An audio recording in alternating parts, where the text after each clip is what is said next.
My name is Rachel. I'm an alcoholic. My sobriety date is 8/28 of 2003. I picked up 22 years last week, and I'm impressed by it, right? But really, I've tried to do everything wrong in Alcoholics Anonymous.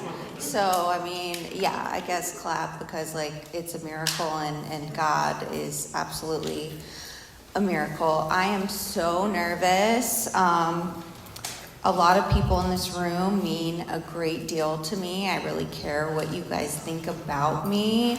And this is a very special meeting. Just from the greeters at the door, the enthusiasm in here is palpable. And if you guys are here, welcome to everyone who's new. You have a real opportunity to just get swept up in a group that has a primary purpose of speaking to and serving the newcomer. And that's what it's about. I have a home group. It's the Tampa Young People's Group. We would love for you guys to come join us. We get pizza at Eddie and Sam's after. I think it's the best slice of pizza I've had in Tampa. But, it's not that great. But it's decent. They fly the water in from New York, so it tastes good. It tastes good. It's not Miami. It's not Miami pizza. Or New York, for sure. But it's good. And the fellowship is really what I enjoy. I have a sponsor. She knows she's my sponsor. Y'all, please don't blame Megan for announcing the wrong 10-minute speaker. That was completely my fault. I told her it was Leslie. And she was just doing what she was told, So I was born and raised in Miami-Dade County to two parents who just desperately wanted me. They had been trying for 10 years to have a baby, and my mother had suffered multiple miscarriages. I was a NICU baby. I was born 5 weeks premature. And so I came into this world just sucking the emotion and the finance right out of my family, and that's kind of how it went my entire childhood. I was a very deep feeling kid. I was a kid from the 80s, and my parents are both, my mom is from Appalachia in western North Carolina and was raised in poverty and is very stoic. You don't talk about the way you're feeling. You don't want to burden people with your problems. If you want something done, you're going to do it yourself. My father was in the Marine Corps. His father was a Marine. His grandfather was a Marine. So there's you don't need to complain about things. You just need to actualize your life. I heard a lot about that and it didn't make sense to me. I felt like I was an alien born into this family.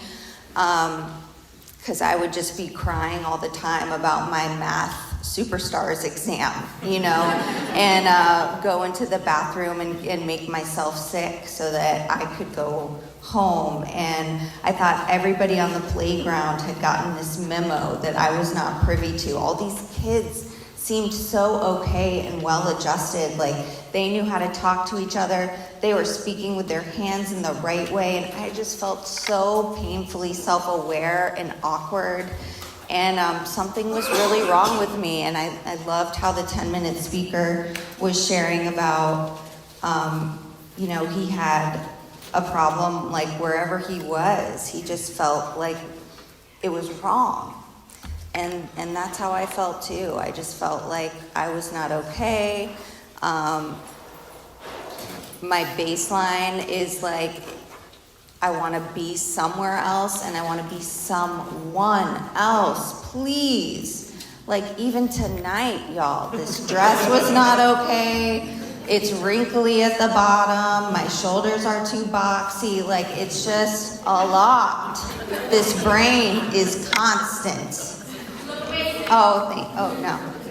but it's constant, and it's a lot. And I don't have a drinking problem. I really have like a being sober problem, because when that solution is gone for me, what I am left with without God and Alcoholics Anonymous is a complete disaster.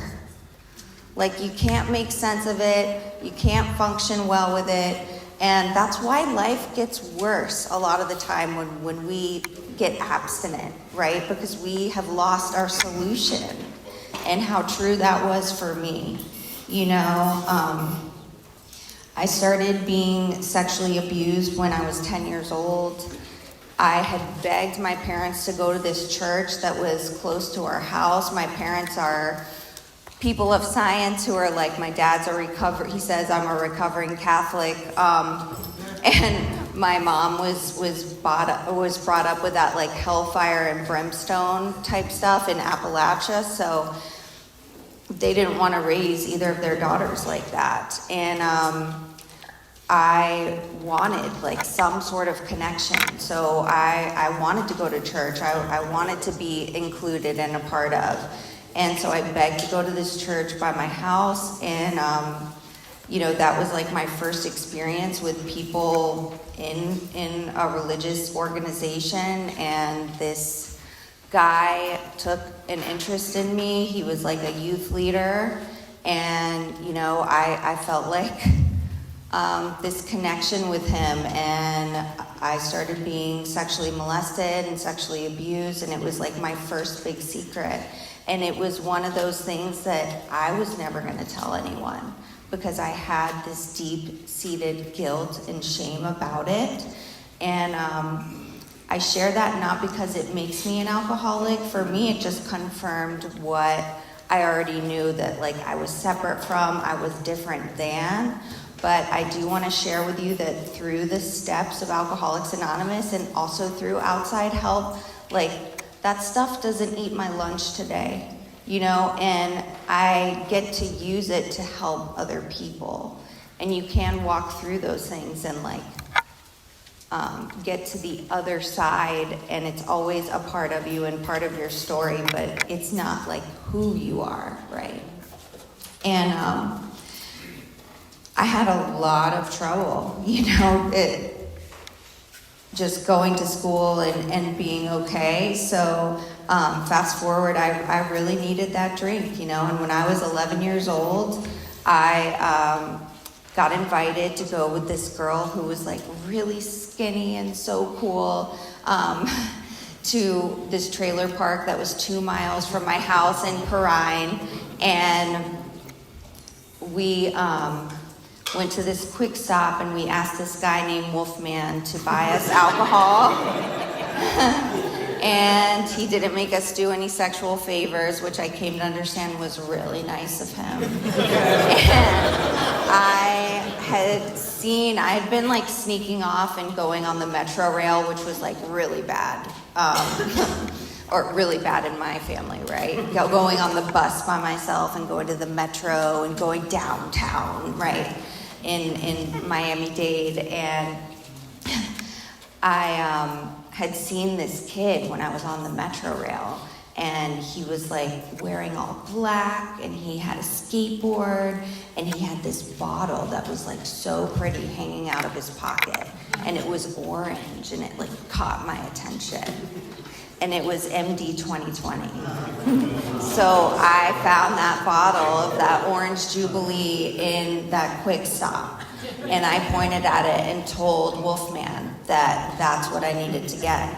And, you know, just like our speaker before, like I intuitively knew. I have alcoholism on both sides of my family. I don't have it in my immediate family. My parents are like super straight-laced, like keep a schedule and a routine, like type A people, Otis and Clara.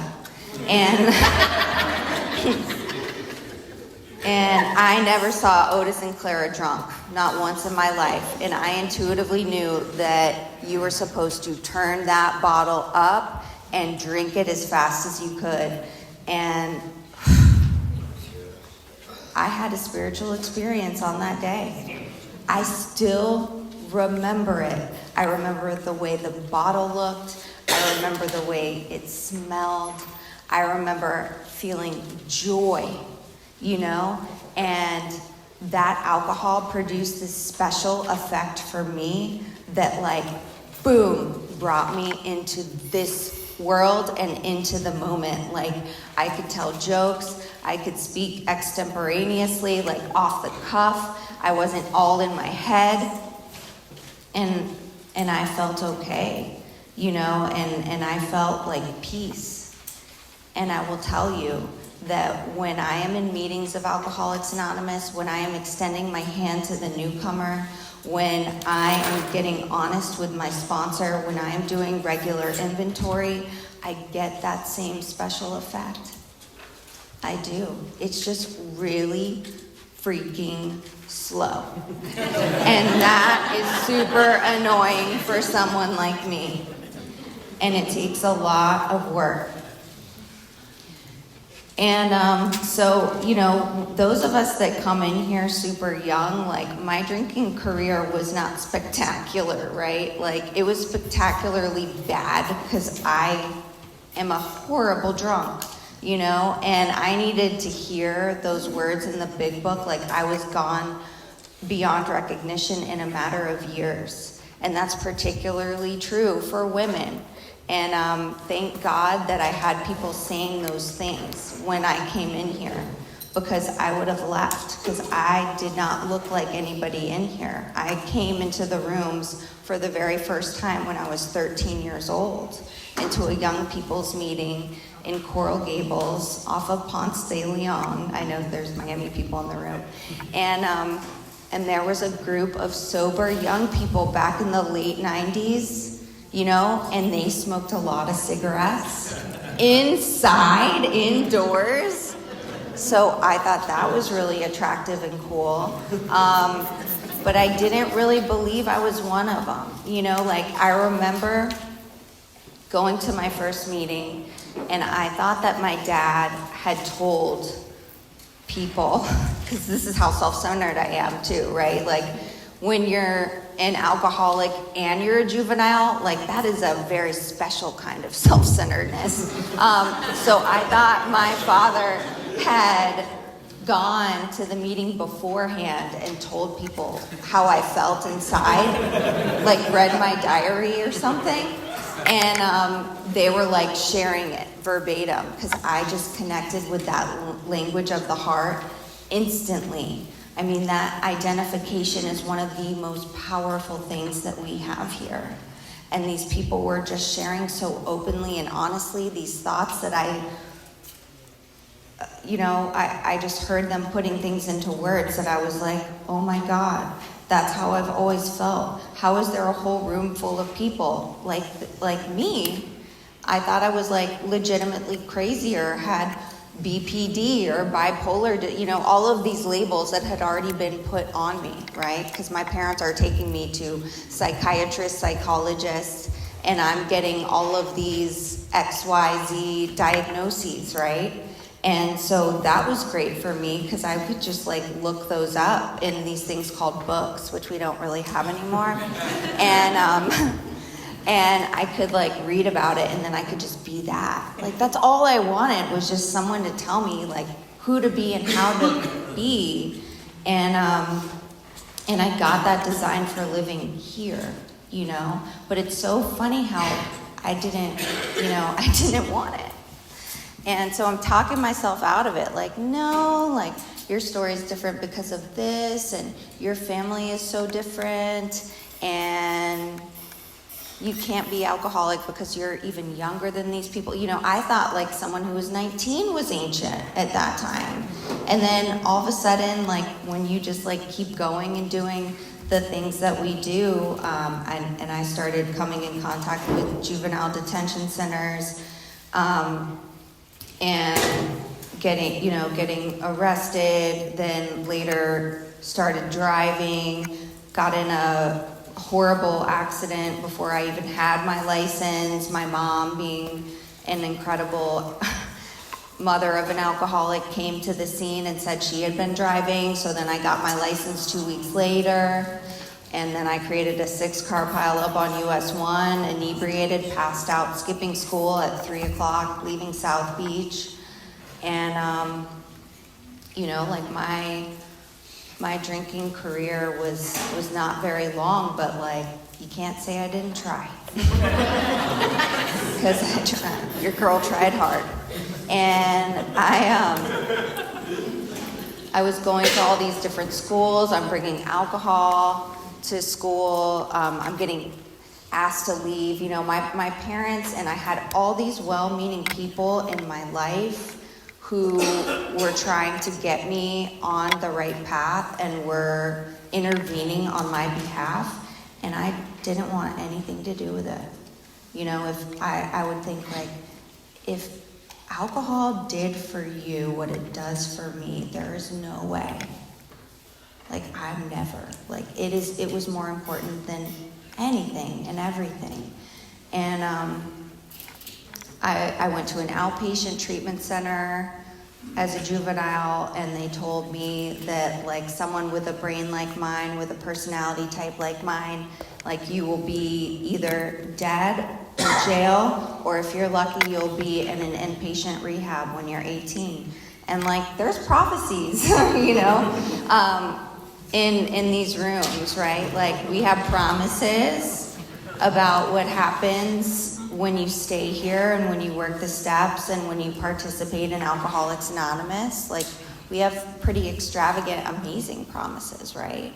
But then we also have promises of what happens when we go back out, and because I had identified with you people, and I felt like in my heart, like, man, I really relate to that. Like, I would relapse, and I would, like, just want to talk about Alcoholics Anonymous and think about what you guys were doing. And that is, like, miserable.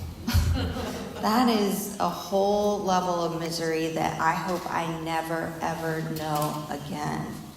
And I ended up creating a bad accident. I after that 6-car pileup, I had this hostage. I had him basically my entire adolescence until I was about 19 years old. He's still in my life today. He's one of my dearest friends. I decided that, like, my problem was not drinking, it was definitely driving, right? Because I'm already having all these accidents. So I would always pick up Javier, and poor Javier would have to drive, So one of the things I would say when I came in here, I'm not like you people, I never had a DUI. Well, Javier had 3. Driving my vehicles, Javier had 3. And so I graduated high school by literally the skin of my teeth. I had been kicked out the year before for cheating, and I went to this alternative school, and they let me come back. Like I said, I had all these people rooting for me and rallying for me, trying to get me into college, trying to get me on track, and I just was, like, spitting in their faces constantly. Like, I graduated from high school. I was inebriated at my high school graduation, could not make, like, coherent sentences, face planted into a bowl of udon at P.F. Chang's, could not give my mom even that moment, and, like, I was the girl that I would go missing for 3-4 days, be out going around the beach, not answering my phone, having these horrific messages from my mother just begging me to call her and tell her that I was alive. And then I would show up like nothing had happened at a brunch on Deering Bay, which is really nice, you guys. It's very, like, hoity-toity, in a dress that I'd been wearing for 3 days and some stiletto heels. And I embarrassed my family. I embarrassed my family constantly. And today those people are here, and I'm going through a lot right now, like this year has been so hard. This year's been really, really hard because I disappointed a lot of people by being true to myself, by telling the truth, right? And I divorced a really good man, like a really freaking decent person, right? And he didn't cheat on me and he didn't hit me, so it confused a lot of people. And that's a joke, you guys can laugh.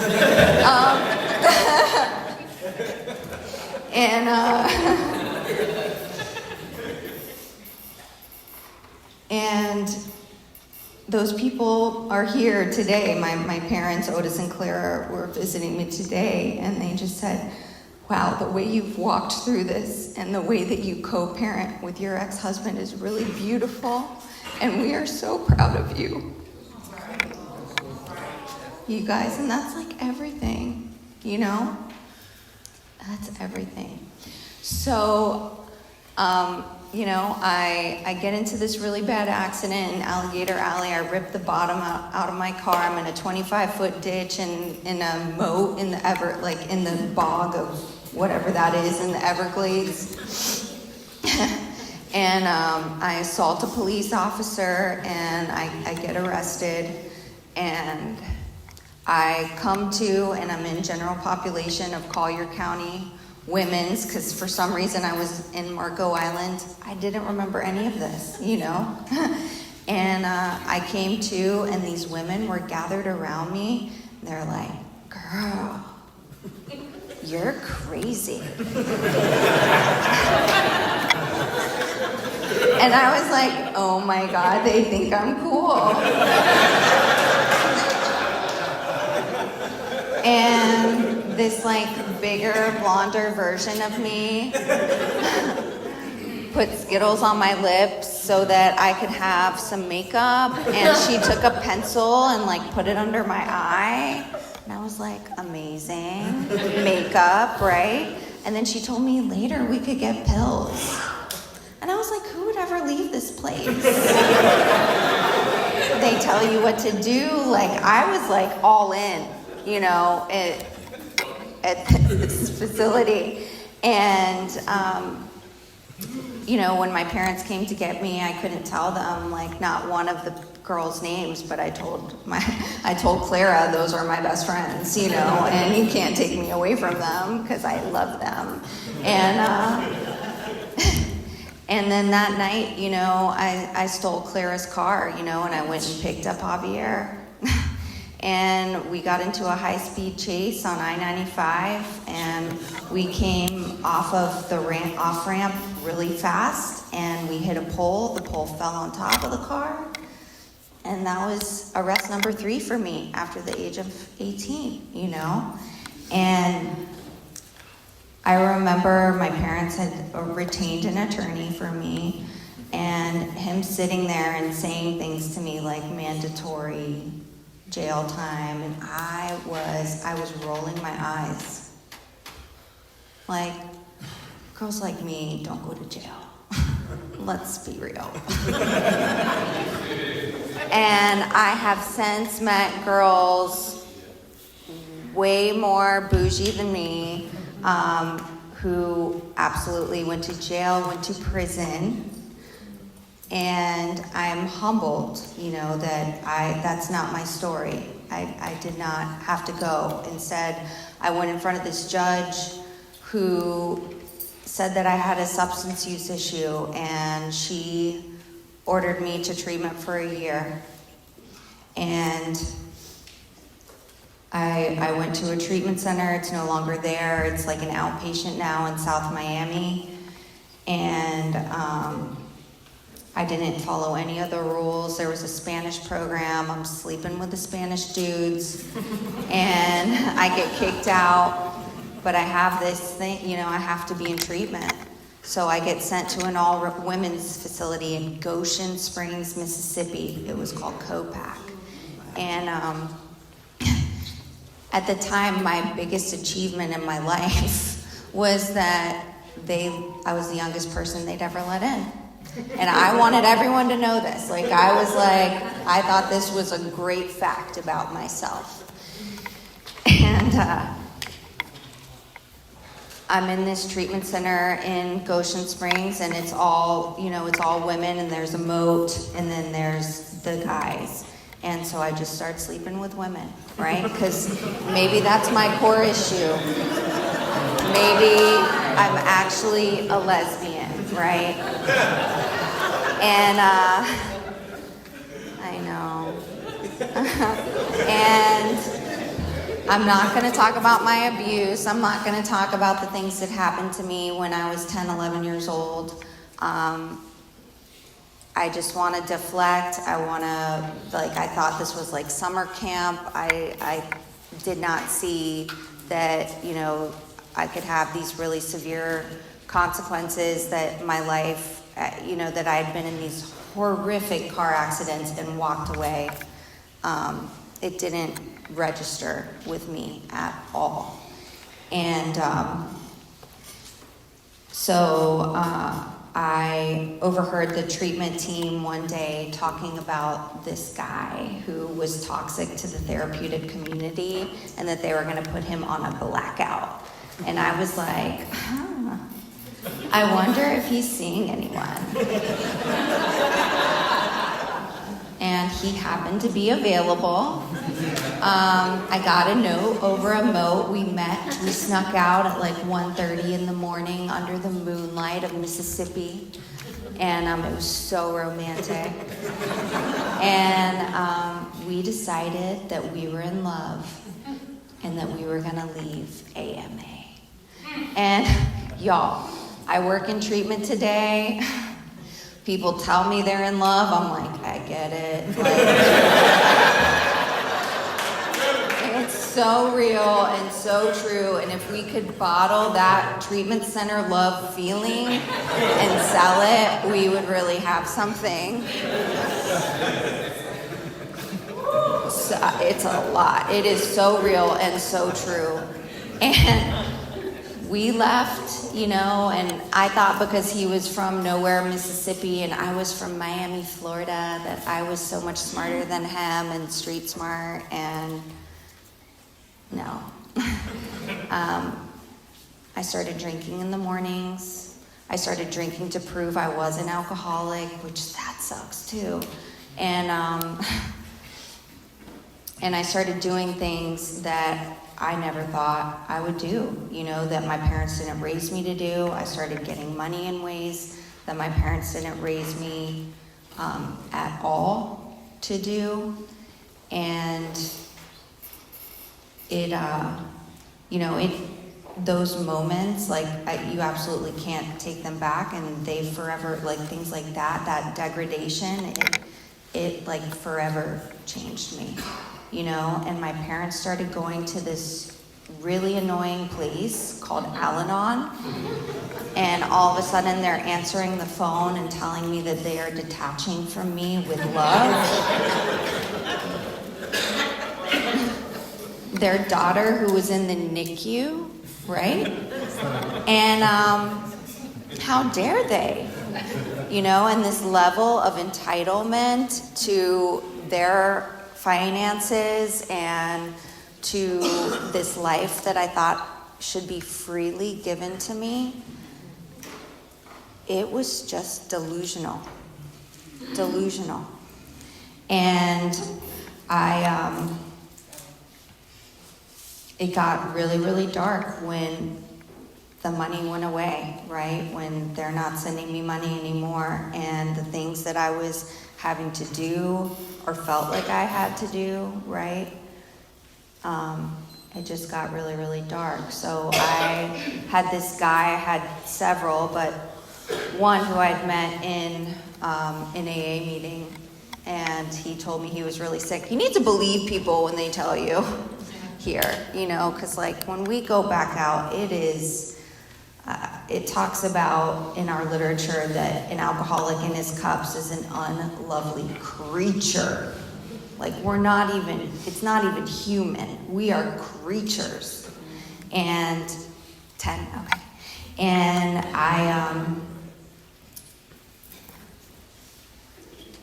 Sorry, I'm losing my train of thought. Take your time. Yes, not long. Thank you. You guys are so sweet here, Jesus.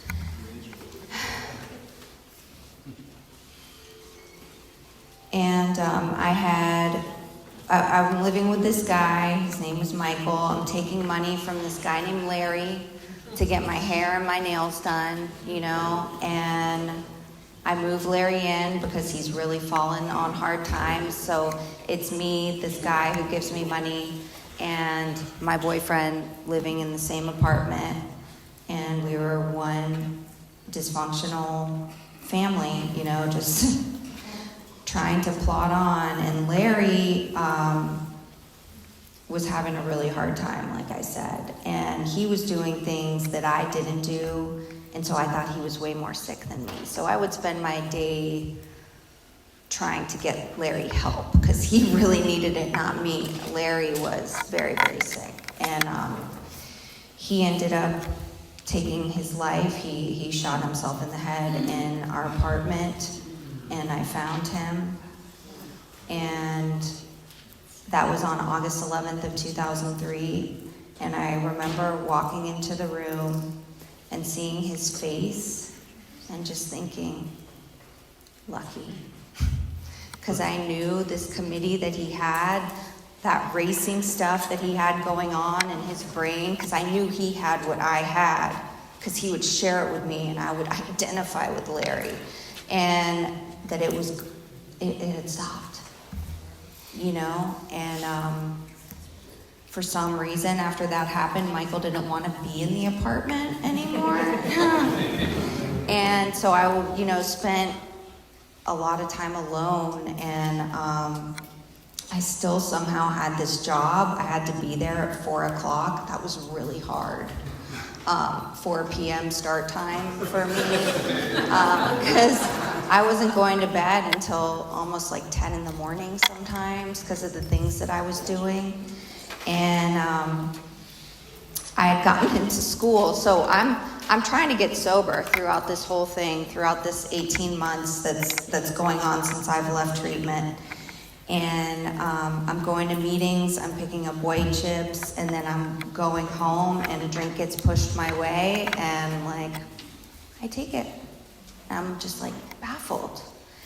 And so one night when I was smoking crack, I found myself in the pages of the big book, and I said, I'm constitutionally incapable of being 100% honest. Even when I think I'm 100% transparent and honest, I'm not, and I'll never get this thing. Girls like me, they don't get that way of life. It just doesn't work. It says it right here. And I'm here to tell you that my honesty and my first step, being as strong as it is, I know who and what I am. I know that when I put alcohol in my body that I have an abnormal reaction and I cannot stop drinking. That has saved me so many times. Just having that strong step one. And being honest, even when it makes people uncomfortable, even when it embarrasses me, that has also saved me, And I had enrolled in college, right, through my 5-day stint of sobriety, because as a female alcoholic, we are incredibly resourceful. So I get into college, which is also Mississippi, so that's not hard. And I had this start date of August 24th or something. And I told Michael, because he respected my dreams, right? Yeah, right. And we got drunk the night before I was supposed to start college, and I went into a blackout. I started always going into blackouts at the end of my drinking. And, I'm in this blackout, and I come to, and a whole day had gone by. I missed the first day of school, and I didn't get to school until day 3, and I missed all the day classes. I got to the night class, but I got there right on time, because my God, He is always right on time. And so it was August 27th, and I don't hear anything that's going on in that American government class. Supposedly I'm from America, but I'm from Miami, Florida. And I don't understand what's happening, and I just start comparing my insides with everyone's outsides. They don't have to sleep with their keys in their socks. They are from these perfect, amazing families, and they're from Tennessee and Alabama, and they're not like me. And my chatter just got so loud, and then some girl raised her hand and she said, "Dr. Grummel, what's your favorite kind of wine?" And he said, "I don't drink, I'm allergic to alcohol." And so I went up to him after the class. I told him I was gonna need extra help because I had cheated my way through high school. And I said, "By the way, how allergic to alcohol are you?" And he put down a 14-year medallion. He was super old, 34. He told me that he had been in a head-on collision and that his best friend was killed, and I related because I had just seen Larry pass away. And he asked me if I wanted to go to a meeting of Alcoholics Anonymous.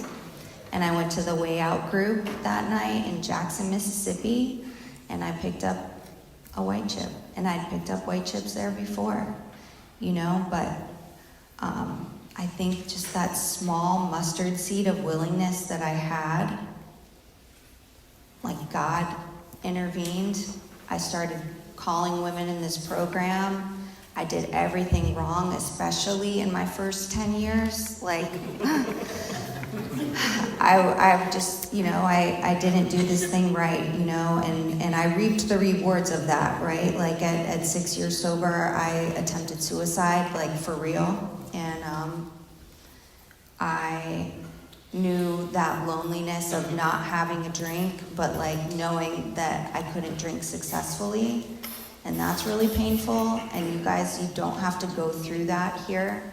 Sobriety is supposed to be joyous and fun.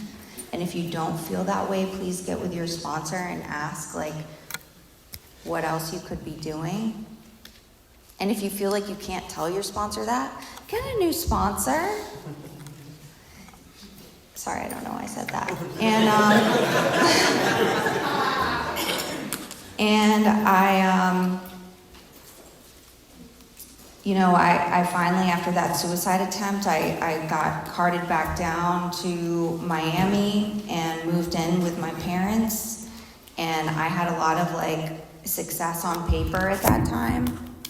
I had this graduate degree. I had gotten sober so young. Aren't I amazing?